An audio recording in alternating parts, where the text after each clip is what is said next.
Hello, Pod Smashers of the Internet, and welcome to another 80-Bit Newscast! We are your hosts. Penguin and Termite, I am Penguin. I am Termite, as you can see by the names below us, and we are your hosts. We are generally 80-Bit Pod Smash, but we run you through news every Monday night right here on twitch.tv/80-Bit Pod Smash on Mondays at 8 p.m. Eastern Daylight Savings Time. It's EDT now. That's right. Yep, that's right. And we will give you kind of a breakdown as to our thoughts on the news as well as giving you just sort of the information itself. We're going to only be covering news stories that we are passionate about, because if we were to cover all of the gaming news for the week, it would probably be a very long podcast or a very long stream. So, anyways, did you want to do any more house cleaning, or are we ready to talk about what stories we're talking about? If you are interested in giving us some feedback, you have thoughts, comments, questions, concerns, or corrections, save those for the last 5 minutes or so of the show. We'll warn you when you can drop your questions in, and we will respond to them as necessary. And make sure you check us out on twitch.tv, our actual Twitch channel. Hit a subscribe there, because we go live every Monday at 8 and every Wednesday at 8.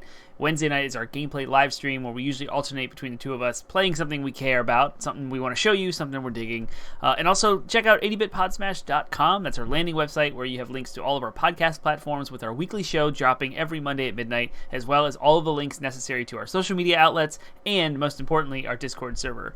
Drop likes and subscribes and follows everywhere so you can follow our comings and goings as we advance through the video game industry daily. Yep, cool. All right, so we're going to be covering a bunch of different news stories today. It's been a fairly heavy news week, but hopefully we can cover this all in the time that we have. So we're going to be talking about the PlayStation VR controller. So we have some more information about that. The new one for the PlayStation 5. We will be talking about everything that was covered in the Square Enix Presents presentation.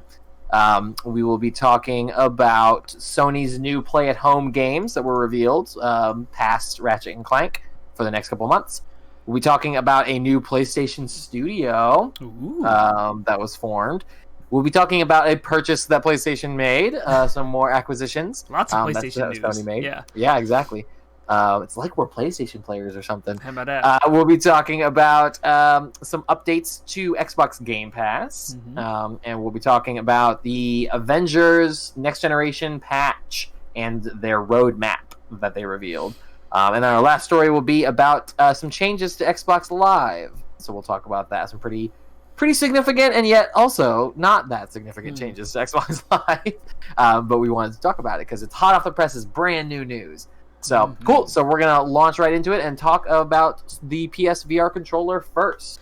The PlayStation Next Gen VR controller has been revealed over at the PlayStation blog, written by Hideaki Nishino. Following the recent reveal of our next generation virtual reality system for PS5, I'm excited to unveil more details about the new controller that will play a critical role in providing gamers with the VR experience we're working to deliver. Our new VR controller speaks to our mission of achieving a much deeper sense of presence and stronger feeling of immersion in VR experiences. It will build upon the innovation we introduced with the DualSense wireless controller, which changed how games feel on PlayStation 5 by unlocking a new way to tap into the sense of touch. Now we're bringing that innovation to VR gaming. So if you can look at the pictures online, please do that if you're not driving or if you're watching. Go open up another tab and go look at the pictures, because it looks like a very, very fancy orb that you reach through and grab a handle on, and it has the square and triangle and square on the left, and it has the circle and cross on the right with the two joysticks, and then of course the share and start buttons are there. Completely wireless. It has the adaptive triggers that you have on the DualSense. It has the same haptic feedback technology.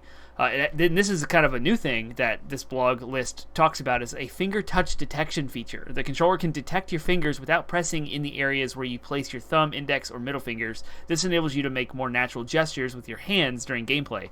That's awesome. Is a awesome throwback to the PlayStation Vita, which had a touchpad on the back, and it could recognize touch. And there was gimmicky games where you could push through the Vita and raise columns and such. It also has tracking. The VR controller is tracked by a new VR headset through the tracking ring across the bottom of the controller, so no more of the light bar. That was the reason why the light bar existed in the DualShock 4 and the PlayStation Move controllers, is because that was how it tracked your movement. So now there's a different technology. It sounds like an upgrade. All of this sounds absolutely incredible. I am so excited. This is awesome, and I know it's going to be expensive, but for the PlayStation 4's VR technology, it was just the PlayStation Move controllers, right? Yeah, or DualShock 4. Some games use the DualShock 4 joysticks to move around, and then you could use your head to like free move. And then sometimes it used motion in the DualShock 4 as well. So it's depending on the game, but yeah, it was move or right. Yeah, I mean, DualShock the Move was not necessarily designed for VR necessarily, so this is cool that this is designed with VR in mind, which is great. My single only criticism, my only complaint is because it is utilizing so much of the technology from the DualSense. My only complaint is that it doesn't, like, the color scheme's nothing like the DualSense. It would have been cool to have had that kind of white and black color scheme alongside the DualSense. Yeah, because the Pulse 3D headset that was made and designed for the new VR headset, which they haven't showed off yet. You know, the PS4 one had white on it, but the Pulse headset has white on it. The console has white, and this does not. So that is interesting. Yeah. It looks more like the color scheme looks more like a Nintendo Switch Pro controller color scheme, kind of is what it reminds me of a lot. So yeah, because like the buttons have no color in them. It looks like the triangle, square, circle, cross are all white. That's exactly what I was thinking. I was like, man, that looks a lot like this. Looks like I almost thought for a second I was looking at something for Nintendo Switch. Yeah. Yeah. I wonder if but literally that's the only complaint. A DualSense controller that matches this design scheme. It's more black. That'd be sweet. Yeah. Oh my gosh. Yes. I would have loved a just black color scheme for the PlayStation 5 in general, but whatever. We got what we got. Cool. Yeah. Well, I think it's great. I think the new technologies are awesome, and I think it looks like it'll be a much better VR experience for people who can afford it. So, get it. Good. Of course, now I'm going to have Astrobot for free. So we'll I have a VR game. I have a couple VR games actually. So. Yeah, may have to look to invest. Anyways, cool. So we can move on to our next thing and talk about the Square Enix announcements. Yeah, Square Enix had a presentation last week, and was the inaugural Square Enix presentation. They've never had one like this before, so it was the very first one, and we didn't really know what to expect. Apparently, they set expectations before it went live, saying like there's no updates to anything Final Fantasy, and it's going to be focused on Life is Strange. And that's exactly what it was. Sorry, did you have anything else? I thought I started talking over you and committed. No. Okay. Go for it. So this is by way of The Verge. No, I'm sorry, Polygon from Owen Good. And I'm going to run through kind of the announcements here. Again, the highlight was Life is Strange True Colors. And about that, will launch September 10th on Google Stadia, PS4, PS5, PC, Xbox One, Series consoles. The sequel to 2019's Life is Strange 2, True Colors will pull back from its predecessor's episodic format and release the full story on the same date. That is awesome. I'm excited about that. True Colors will star Erica Mori as Alex Chen, a young Asian American woman with psychic powers who moves to Colorado to discover the truth behind what happened to her brother Gabe. And so that's all they give you on the. And apparently it's a new graphical engine, so it's like the most recent like motion capturing and like emotions and such. It's a very story driven game. I've never played Life is Strange, but I know I have some from the PlayStation Plus catalog, and I kind of want to go back and play them because I've heard them lauded so well in our industry. Right. So I'm looking at that. But apparently there's a Life is Strange remaster. Don't Not Entertainment's original graphic adventure, 2015's Life is Strange, will be remastered for new consoles with its 3-episode prequel, Life is Strange Before the Storm, by Deck 9. Both games will be included in the Ultimate Edition release of Life is Strange True Colors on September 10th as a standalone purchases later this year. So that's cool. A lot of content. It really is. If you're into Life is Strange, you should be excited. And then the thing that we were the most excited about, I believe, I'm speaking for you, so correct me if I'm wrong, but I think Project Athia had a presentation for the first time showing, or the second time we've ever seen it, showing a little bit more about what the game is. It was first announced in PlayStation's June 2020 event. The all-new IP from Luminous Productions, originally called Project Athia, now has a title, Forspoken. The action-adventure stars Ella Balinska as the protagonist Frey Holland facing off against dragons and other colossal beasts in an untamed land. Forspoken will be a PlayStation 5 console exclusive when it launches in 2022. So anything you want to add about Forspoken? Yes, I know we were excited I do want to talk about Forspoken. So like it's nice to like we got a glimpse of the character in the original teaser, and the fact that she wore like sneakers. So it's not just like there seems to be some, world hopping going on here, and that this character is a character from our world in this world of Athia or whatever. Athia is the name of the place she's in. But she was, I mean, up until now, we had no reason to believe that she wasn't like a silent protagonist. So it's nice that we actually have like an actor to tie to it. The actress was from I saw her most recently in Charlie's Angels. She played one of the characters in Charlie's Angels. I thought she looked familiar. Yeah. Yeah, she looked really familiar. I had to look it up, and I was like, "Oh yeah, Charlie's Angels." Yep. So, and she's but yeah, so it's nice to kind of have like a actor tied to the performance to give you a sense as to what her character is going to be like. Mm-hmm. But yeah, it's cool that there's kind of a confirmation that it's going to actually be like a very story-driven game. It looks so beautiful. It's like, yes, yeah. The developers are saying, the Luminous Productions or whatever are saying how they want this to be like a next gen experience. Like they want to show off what the PS5 is capable of. So, it looks gorgeous, and the action, the traversal, it looks like it's going to have really cool traversal. I compared it to like Spiderman, with lots of zipping around and dashing, using the character using magic, and then the action looks really cool too. So I'm excited to learn more about it. It has a lot of potential, and looks like something that's going to be right up my alley, and yours too, presumably. Yeah, so. I can't wait. And this looks like it's the first game to really look even close to that tech demo we saw for Unreal 5, and the actress looks exactly like the actress, or the in-game character looks identical, and it's scary how realistic it looks. Is in like uncanny. It's really we're coming up out of that uncanny valley and starting to come up into photorealism in a lot of ways with that. We'll see how the end product looks, but it's got a lot of potential. What they've shown off so far is very impressive. So I'm stoked on it. And even if it looks half that good, it's still beautiful, and it looks like it'll be really fun. Really, really promising.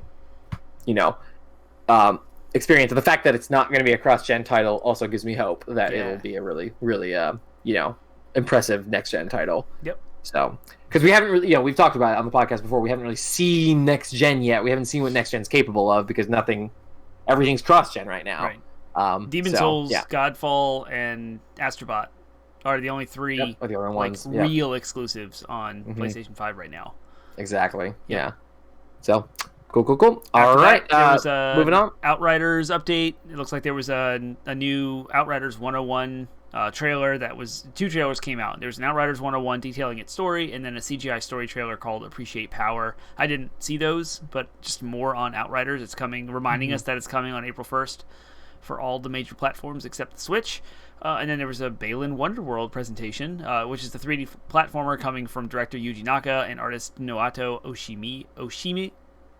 Oshima, harkens back to the two works for Sega in the 90s. It's coming out March 26th, so another reminder of that coming, which looks like a fun play, platforming, colorful game. I'm interested in it, and I will look at reviews when it comes out. And then, of course, Square Enix is the publisher for Crystal Dynamics' Marvel's Avengers. That was a lot of names. Black Panther and Hawkeye DLC were shown off or teased. I do believe that Hawkeye is out now.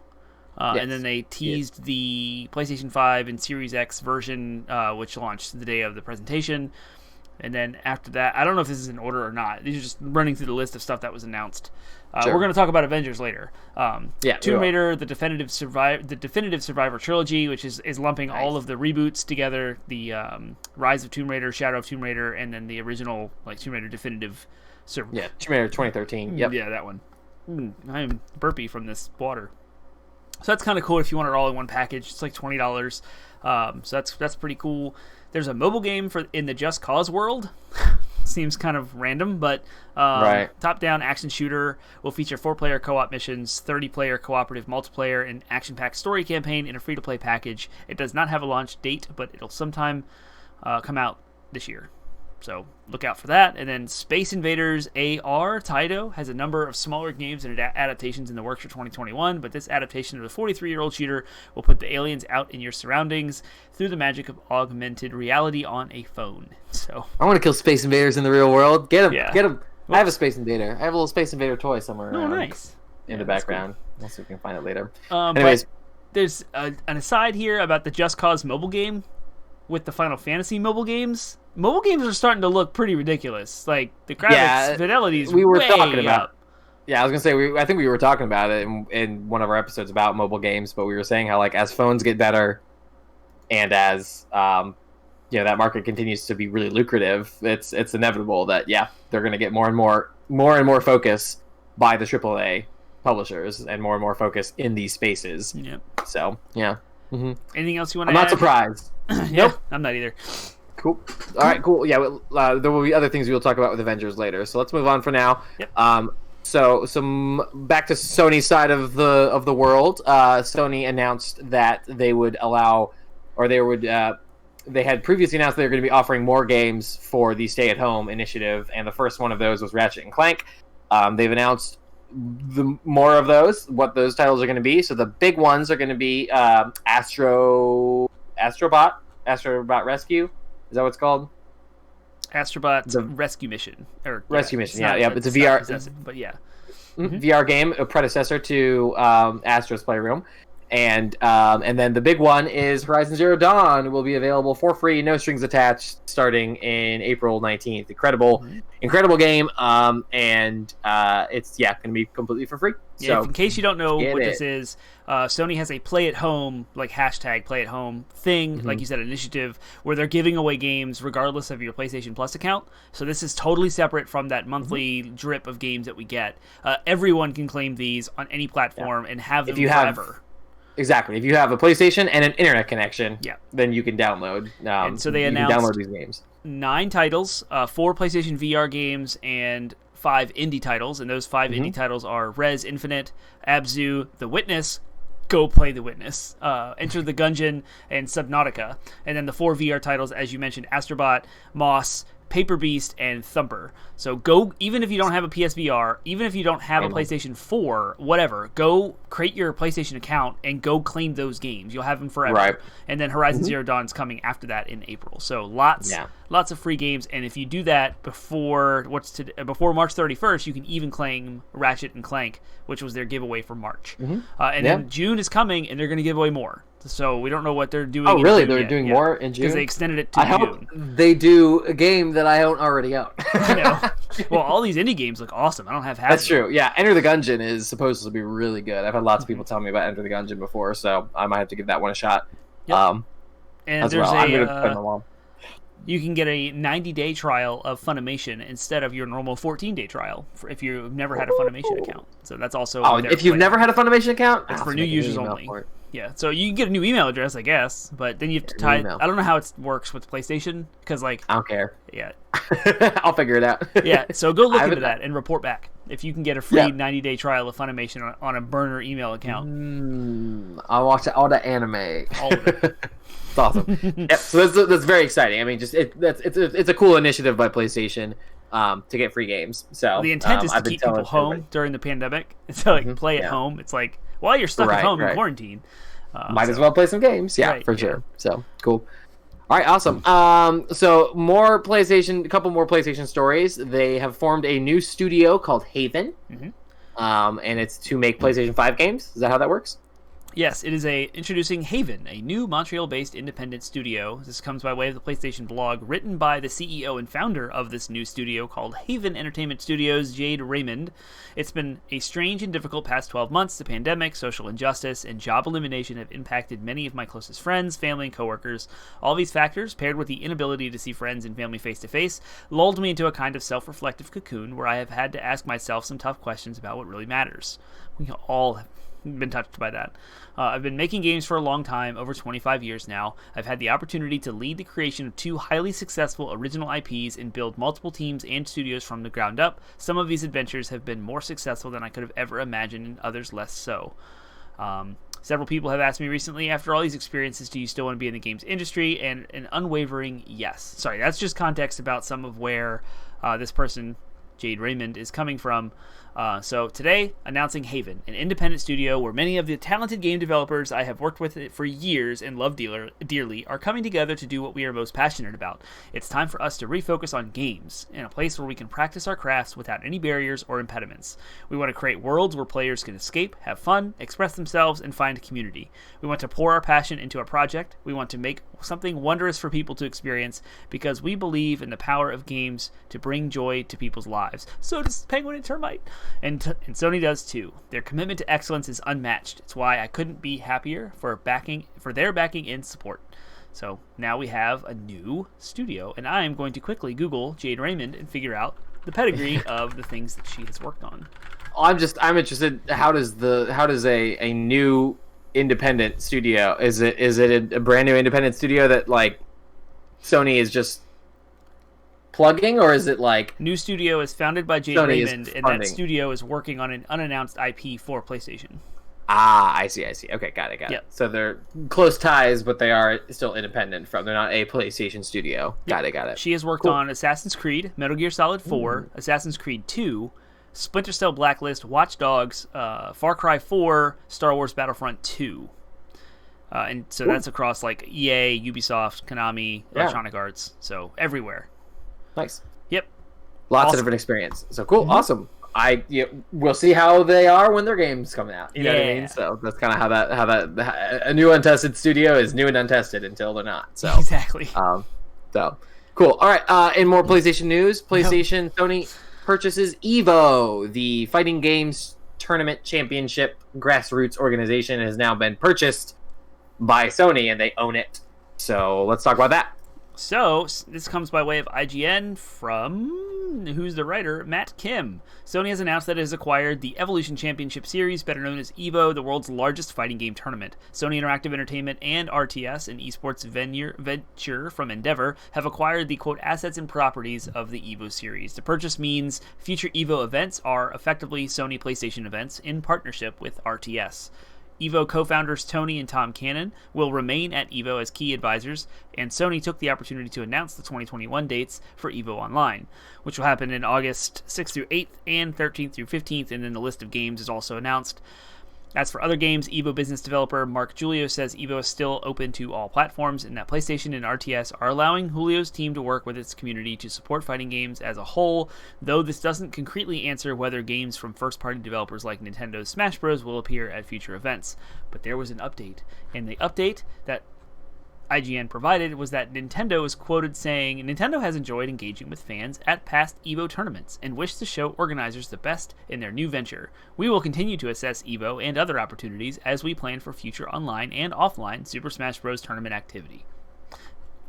So Nintendo's not excluded. Right. They will assess. They have given the most non-committal answer they could have possibly given, which is, we will be reviewing this and deciding how to go if it is profitable for us to do so. So we'll see. I don't have any reason to believe that Sony won't play nice with Nintendo. They're competitors, but they've always seemed to have a begrudging respect for one another for the most part. So I think it's pretty safe to say that they'll work something out, because Smash is a big part of that. A little context about EVO. In 2020, the EVO Online event was canceled following abuse allegations against EVO organizer Joey Queller. NetherRealm and Capcom pulled out of 2020 event in solidarity with members of the fighting game community who spoke out against abuse. This is in turn a part of a larger scandal that threatened to envelop the whole community. Sony's official involvement could signal stronger organizational support to create a safer environment for players and attendees. So that's interesting. Sony says Sony got down step barriers.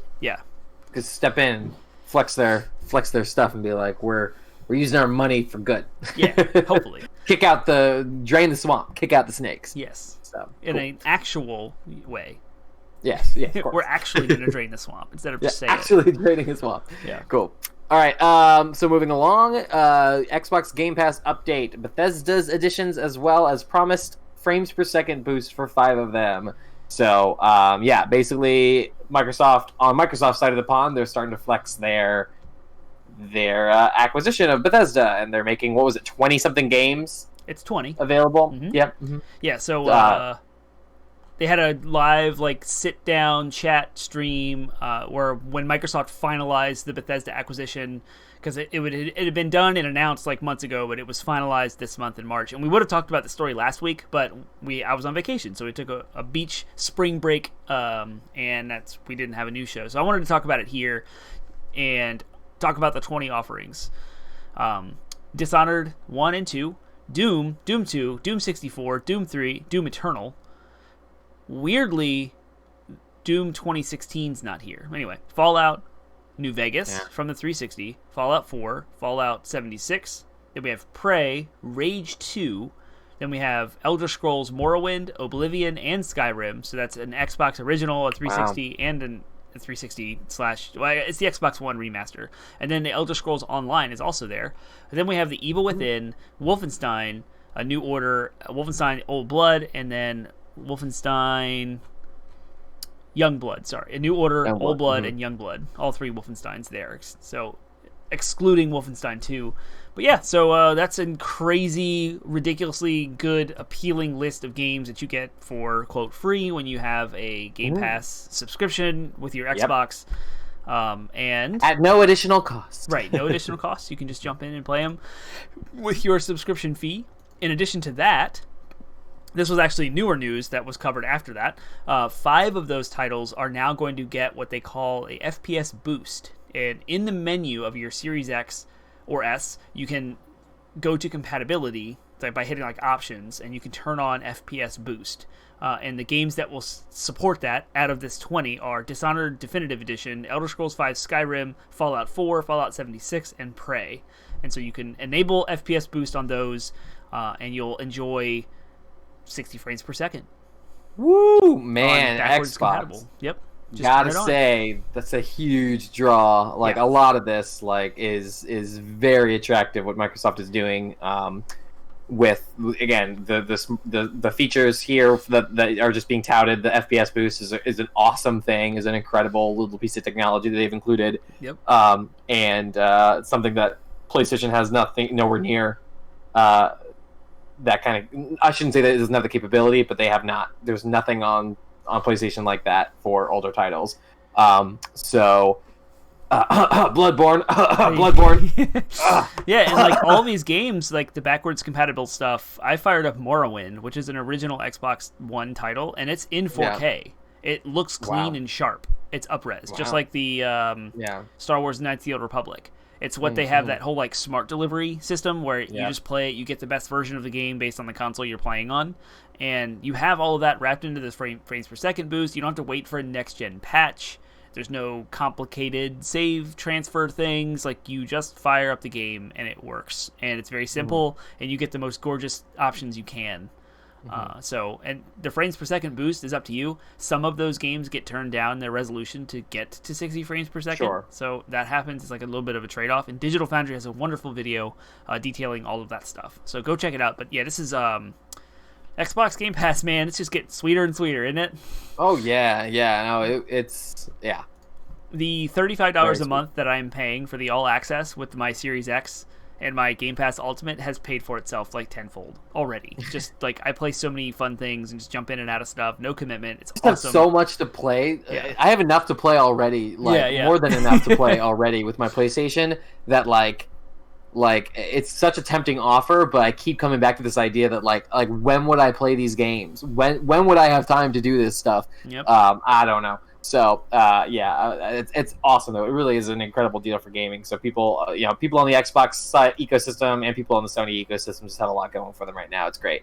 That's a good segue. But I was gonna say, but Xbox does continue to show how forward thinking they are with things like frames per second boost and smart delivery, and it's starting to become very clear that those features are features that are very attractive to gamers, and it's becoming more clear as a result of some of the pain points for the PlayStation players in how they are having to deal with upgrades to the Avengers Next Gen version. So coming back around to Avengers, and this may end up being the last story we talk about because there's a lot to unpack here.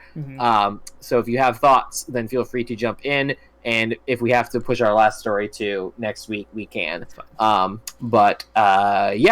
any final thoughts that you have if you're watching live, go for it. but we're already at time, and so we're probably going to go a little bit over time talking about this. But I want to read the process of how to migrate your save from the PlayStation 4 to PS5. It's quick. It's 3 tweets, but I want to. Yeah, of course. But the issue here that we're talking about is the new Avengers game by Crystal Dynamics released their next gen updates. So players who had the PS4 version can upgrade to the PS5 version for free. Players who had the Xbox One version can upgrade to the Xbox Series X version for free. 2 different ecosystems, multi-platform game, and a pretty quote-unquote straightforward upgrade, at least when it comes to cost. But a very big contrast in how you go about upgrading and transferring your saves between the 2 systems. So let's talk about how you do it on PlayStation first. All right. This is from the official Marvel's Avengers Twitter account. I hate this. How to migrate your save from PS4 to PS5. Launch the fully patched PS4 version and go to the Save Migration tab on the main menu to initiate the upload. Once the migration is done, launch the PS5 version, where you'll be prompted to download the data. Even if you have the PS4 and PS5 version of the game on the same console, save migration is necessary to boot the save on the PS5 version. You'll need to download the latest update for the PS4 version so you can download the PS5 version. If you're running the version of the PS4 game that has not been updated, you won't see the Save Migration tab and won't be able to transfer save data. That's their instructions from their. Were they clear about whether you could do that across consoles? So like Borderlands, I could update Borderlands 3, fire it up on my PlayStation 4, upload the data, and then download it from. Because this process is not new. This is exactly the same process you have to do for most of the many of, I shouldn't say all, but many of the cross-gen. I did it with Crash Bandicoot. We did it with Borderlands. This sounds exactly the same. Right. But on Borderlands, you could do it. I could do the PlayStation 4 side on my PlayStation 4 and the PlayStation 5 side. Yeah. You can? Okay. Because it wasn't clear. Because some people online were saying how they had to install the PlayStation 4 version on their PlayStation 5, update it, then upload it, then download it, and then uninstall the PlayStation 4 version, which is what you actually ended up doing for Borderlands. You did end up doing that for Borderlands. Yep. But I wasn't clear about that. Either way, it still is a convoluted process when compared to the Xbox version. So now, how do you transfer your save data and update your your Xbox Series X version of Crystal Dynamics Avengers? If you don't even need Twitter instructions for this. If you have the Avengers installed, you just launch the game after an update. Smart delivery is proving to be something that we hoped PlayStation would have an equivalent to when Xbox first announced it, and it's now proving to be quite a strength for the Xbox Plus. To articulate what smart delivery is, because I was confused about what is it? What does smart delivery even mean? Now I get it. Now it makes sense. New next gen version comes out. All there is a patch, a download, and boom, you just load your game. The save's already there. No transfer. It detects the save. It does whatever it needs to on the back end to get that to work, and boom. It's so awesome, and it's awesome because of how stupid it is for the PlayStation. These, and I heard Jason Schreier compare it to back when the Xbox One was announced, and they talked about this whole convoluted process. I have the tweet. It's right here. Yeah. Oh, you want to read the tweet? Yeah. The Xbox people need to make their own version of the 2013 "This is how you share your games on PS4" video ASAP. Yeah, because for those who might not understand the context, back when the Xbox One was announced, they talked about how originally it was going to be a discless console. It was going to be what the discless version of the PlayStation 5 is, where there was no disc drive. But they were like, "Don't worry, you can still share your games. In fact, here's how you share your games on the Xbox One." And they had this whole thing where it's this convoluted process where you have to generate a license and send that license to your friend, and then when your friend's done with the license, they have to and so Sony made a video where they're like, "Here's how you share games for the PS4," and they showed someone handing a disc to a friend. And so this is the equivalent, but just with the roles reversed. Now here's how you transfer your save data between versions, and it's a pain point that will eventually go away as the PlayStation 4, as the cross-gen titles phase out. But that's why Xbox should take advantage of the hoopla and hullabaloo now. Because it really is a convoluted process. If you're dedicated to Sony, it's not going to break it's not going to break your dedication, but it certainly is a pain point that you don't experience on the Xbox. So it's just interesting from sort of an analytical standpoint of the two consoles, their strengths and weaknesses. Who knew that smart delivery would be as, great as like when that feature was first announced? It was kind of, okay, what is smart delivery? Okay, it's just going to detect the next gen version. Shouldn't the consoles be able to do that anyways? Aren't they basically just PCs? Right. So what is all it's this? More complicated. Yep, it's more complicated than that. So it is. Cool. All right. The last note about that is installing both versions of the Avengers on your PlayStation 5 takes up 120 gigs. Whoa! Yeah. So you need 120 gigs of free space to do the transfer. Now, of course, you can remove the PS4 version when it's done. Like, once you do the save transfer, you can remove the PS4, but it's more steps. Download the PS4 version. Uninstalling and reinstalling that you may have to do. Yeah, so much downloading and so much waiting. There's, data limits. People have internet download data caps, and throttling. It's a mess. Mm-hmm. Yeah. Anybody got time for any of this stuff? Nope. Yep. That's so there you go. The Penguin and Termite, who are diehard Sony fanboys, are here telling you, yes, that's messed up. And in this way, and in this case, the Xbox Series X is the superior console in this case. So there's other things along those lines too with the Avengers. People have pointed out how the resolutions on the Series X look better than they do, but the load times are better for the PlayStation 5. So there's all kinds of more stuff. The other kind of controversy with the Avengers stuff is that the Spider-Man content has been officially delayed. Yeah, that was our next story. Yeah, exactly. So the Spider-Man content, they revealed their roadmap, and again, when Avengers was first announced, there was this big deal about how Spider-Man was going to be a Sony PlayStation 5 exclusive, or not Sony, but PlayStation exclusive, and he's been nowhere to be seen. Like, a lot of their stuff got delayed anyways because of COVID, but they just revealed a roadmap and he's not on there. Mm-hmm. So all the players that bought Avengers for PlayStation hoping to get Spider-Man and promised Spider-Man because of the deal that Sony has worked out with Insomniac and all that stuff, he's nowhere to be seen. And that content's nowhere to be seen. And they officially came out and said that he was officially delayed. So that's a big, again, another pain point for PlayStation players who bought this game in this ecosystem to get a character that they are being withheld. That's being withheld from them now. Mm-hmm. So, yeah, kind of frustrating. The confirmation is, quote, formally, officially, people are working on him right now, and that Spider-Man is still on our roadmap for the future. We still fully expect Spider-Man to come to PlayStation, but it will be after Black Panther. And Black Panther is going to come out in the nebulous window of summer and beyond.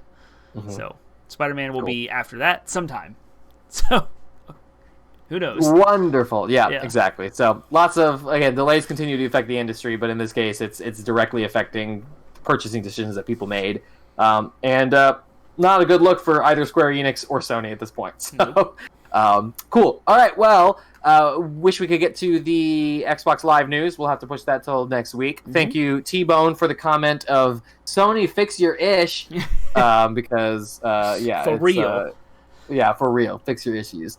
So, they've got a lot to fix on the PlayStation 5, but still. All right, cool. But that's all the time we have. We are a little bit over time, so thank you for sticking with us. If you are watching at home, if you're watching at home, I'm glad you didn't have to make the drive out here to watch us do this in person.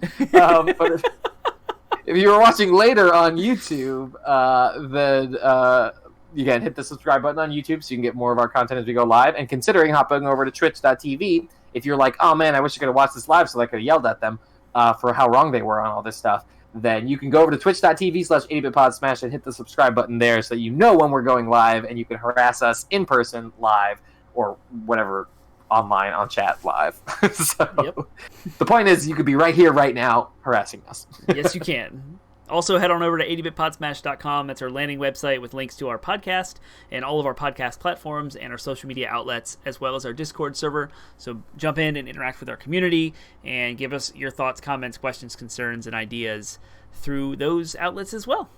We'd love to have you. Rock on. All right. Well, Termite here is going to be streaming this Wednesday. So I am check playing it out. Turok 2 on the PlayStation. So I can't wait. Nice. So yeah, go check him out on Wednesday for our weekly Wednesday live stream, and then check in next week for not only another one of these shows, but also a a new podcast episode from our RSS feed. So we will see you then. See you next week, later this week, whenever I see you again.